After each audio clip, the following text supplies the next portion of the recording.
আমরা বেশিরভাগ সময় জীবনে কষ্টে পাওয়ার পিছনে কিছু বোকামি করি।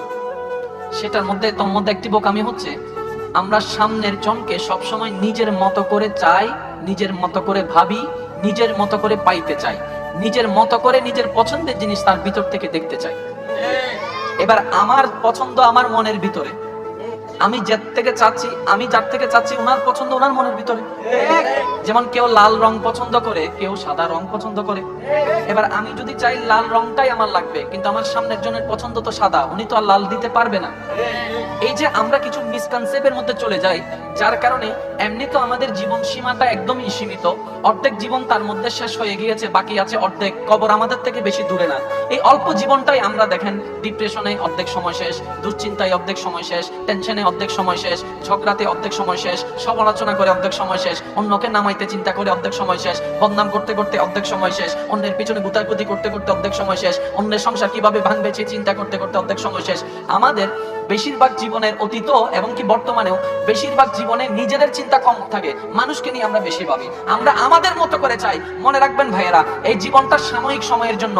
এই দুনিয়াতে আমরা কেউ চিরস্থায়ী থাকতে আসিনি, সবাই মেহমান হয়ে এসেছি। আমরা কেউ চিরস্থায়ী থাকার জন্য আসিনি। অতীতের গুলাও চলে গিয়েছে, আমাদেরও চলে যেতে হবে। কিন্তু এই আমাদের এই দুনিয়ার জীবনটাকে আল্লাহ তাআলা দিয়েছেন পরকালকে সাজানোর জন্য, দুনিয়ার নিয়ামত নেওয়ার জন্য।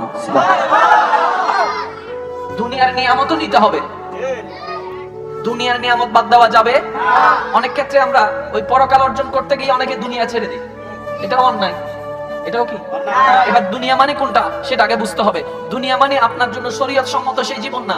দুনিয়া মানে আমরা যেটা মনে করি, আমরা দুনিয়া মানে মনে করি মজা, মজা মানে মনে করি নাচানাচি করতে হবে, এনজয় করতে হবে, গাঁজা একটু খাইতে হবে, মদ একটু খাইতে হবে, বিয়ের আগে 3-4টা প্রেম করতে হবে, কলেজ ভার্সিটিতে গিয়ে মাদ্রাসার মধ্যে বিভিন্ন জায়গায় আমাদের ফেসবুক, ইনস্টাগ্রাম, হোয়াটসঅ্যাপের মধ্যে একটু লাইন টাইন লাগাইতে হবে, লাইফটাকে এনজয় করতে হবে, পার্কে যেতে হবে।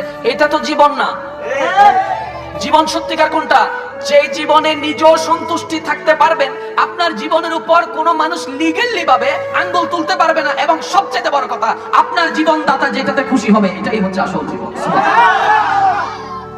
একটু মায়া, একটু মমতা, একটু শ্রদ্ধা, একটু ভালোবাসা, একটু অন্তর থেকে মায়া করা অনেকের জীবন পর্যন্ত পাল্টাই দিতে পারে। এমন পর্যন্ত আমি অধমে অযোগ্যের দেখা হয়েছে, আমার সামনে এসেছে যে নেশার জগৎ থেকে পর্যন্ত ফিরে এসেছে শুধু আল্লাহর মহব্বতে, নবীর মহব্বতে। বেনামাজি যে কখনো নামাজও পড়তো না, শুক্রবারেরও মাঝে মধ্যে পড়তো, এমনও অনেক ছেলে আলহামদুলিল্লাহ এখন 5 ওয়াক্ত নামাজের সাথে সাথে তাহাজ্জুদ নামাজও পড়ার চেষ্টা করে।